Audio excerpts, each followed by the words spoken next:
भाजपच्या 2 नेत्यांना देवेंद्र फडणवीस यांच्याकडून सरसकट क्लीन चिट देण्यात आली.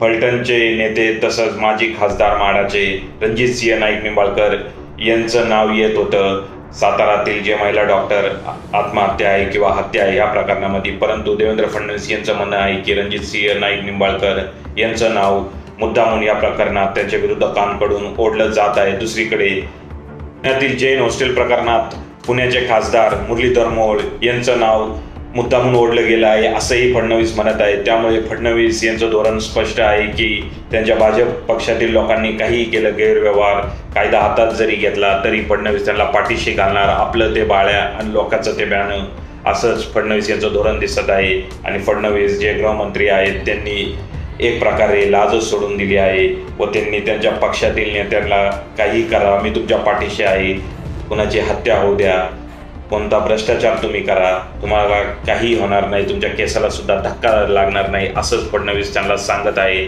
स्वतःच क्लीन चिट देत आहे. पोलीस तपासही पूर्ण होत नाही, कोणती SIT किंवा कोणती समिती तपासाची त्यांच्या मागे हे नेमणूक करत नाहीत आणि हे क्लीन चिट देत आहे.